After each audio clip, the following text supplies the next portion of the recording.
Hoy vamos a ver lo que son las falacias argumentativas. Recordemos un poco lo que hemos estado trabajando. Hasta el momento, en los videos anteriores, hemos trabajado lo que es texto argumentativo.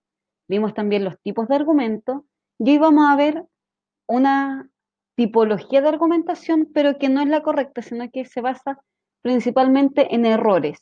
Y el objetivo va a ser conocer y comprender el concepto de falacia argumentativa, diferenciando cada una de ellas y reconociéndolas en ejemplos breves. Ahora bien, volvamos al ejemplo de qué es una falacia argumentativa. Hay ciertas situaciones en donde se utilizan argumentos cuya validez es más bien dudosa y en vez de apoyar la tesis pueden causar ciertos errores, incluso pueden contradecir a la tesis. Estos errores en lo que es la argumentación y en los errores de construcción de argumentos hace que la justificación sea errónea y falsa.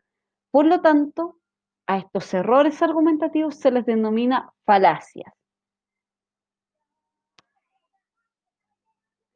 La primera falacia que vamos a trabajar es la falacia premisa falsa. La premisa falsa consiste en basarse sobre hechos que son falsos a la hora de argumentar. El perro es un animal, el hombre es un animal, por lo tanto, el hombre es un perro. ¿Dónde encontramos en este ejemplo el error? ¿Cuál es el hecho falso a la hora de argumentar? Dentro del ejemplo que acabamos de leer, la relación, ¿cierto?, entre que el hombre es un perro. Premisas contradictorias. En este caso, el argumento no defiende la tesis, más aún, el argumento se contradice con la tesis. Ejemplo, la libertad de prensa es un derecho indispensable, pues los ciudadanos tenemos derecho a la información, pero sin duda estoy de acuerdo con que existe una comisión que revise las publicaciones de los periódicos. Después de todo, no podemos permitir que nuestros niños se expongan a las barbaridades que se escriben en los medios de comunicación. ¿En qué parte encontramos la tesis? En donde dice que tenemos que tener derecho a la información, ¿cierto? Pero ¿dónde encontramos este argumento que se contradice con la tesis? Cuando señala, ¿cierto?, que debiese existir una comisión que revise las publicaciones. Si tenemos derecho a la información, es imposible que nos restrinjan, ¿cierto?, cierta información también. Ahí encontramos lo que es la premisa contradictoria. Generalización apresurada. ¿Recuerdan que vimos el argumento basado en generalización cuando de un universo completo se repetía un fenómeno, se tomaba como cierto y como que a todos los afectaba? Bueno, en generalización apresurada es lo contrario. Consiste en basar y levantar una generalización en base, ¿cierto?, a hechos puntuales y específicos. En este ejemplo, dice, nos encontramos ante una plaga de ovejas negras y de las 1000 ovejas que hay ahí, una es negra. Esa es la generalización apresurada. Petición de principios. Se conoce cuando descubrimos que se da por demostrado lo que se debe demostrar. El argumento repite lo que señala la tesis que se debe defender. Si nos fijamos, el libro dice la verdad. Todo lo que dice este libro es verdadero. Esa va a ser la tesis, muy burda por cierto. Pero el argumento que apoya esa tesis, la verdad, todo lo que dice este libro es verdadero, es mi libro dice la verdad, lo pone aquí. Entonces se repite, ¿cierto?, la tesis para justificarla. Esa es la falacia petición de principios. Falsa analogía. La reconocemos cuando se comparan dos elementos o realidades que no son susceptibles de ser comparadas. Por ejemplo, los hombres son como las hormigas, sociales y fácilmente sustituibles. ¿Es posible comparar las hormigas y la sociedad de los seres humanos? ¿Por qué no? ¿O por qué sí?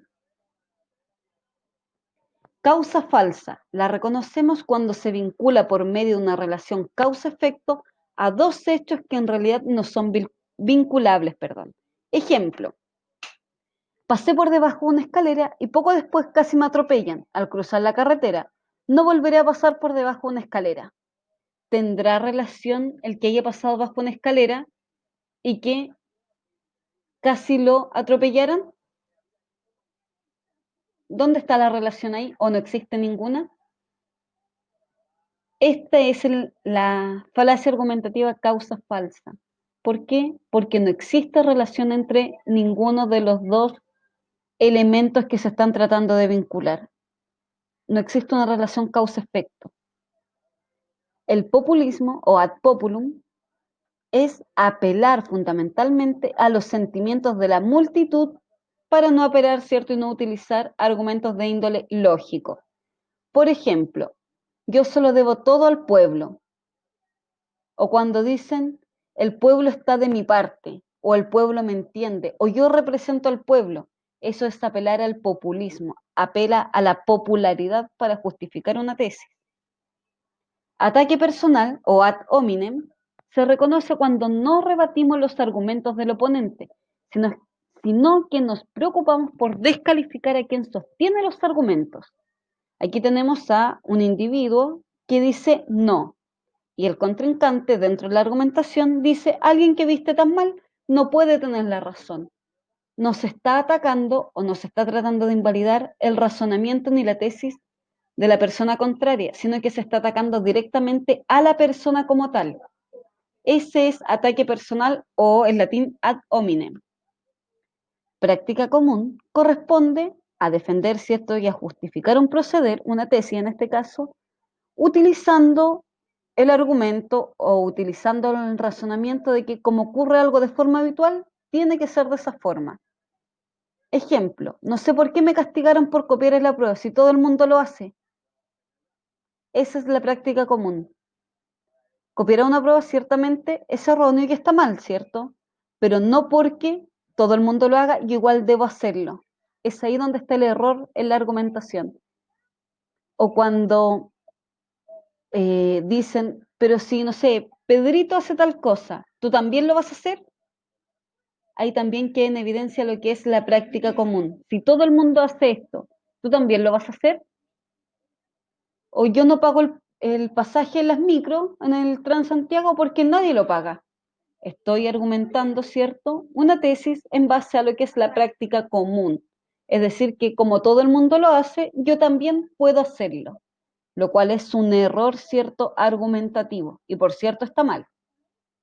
La polarización consiste en extremar los argumentos, es decir, que es blanco o negro, es sí o no, está bien o está mal, no hay un término intermedio. Si no es una cosa, tiene que ser lo contrario, lo opuesto totalmente. Y volvemos a repetir, no existe un intermedio. Por ejemplo, si tú no tienes promedio 7, no eres un buen alumno.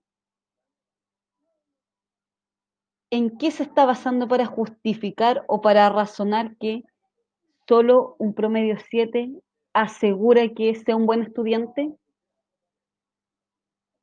No es un término intermedio. Las notas en el fondo no van a acreditar o no van a justificar si es bueno o mal estudiante, porque puede tener un 5 y ser un excelente estudiante, pero no existe este término medio. O eres un buen estudiante con un 7 o eres un mal estudiante si no obtienes ese promedio final. Esa es la polarización, extremar los argumentos, extremar, ¿cierto?, lo que son los puntos contrarios. No existe este término intermedio. ¿Cuántas de estas falacias que hemos visto hoy ustedes han utilizado a diario en sus vidas sin darse cuenta y sin ser consciente de que su justificación y su argumentación ha estado errónea o se ha estado basando en premisas falsas o premisas injustificables?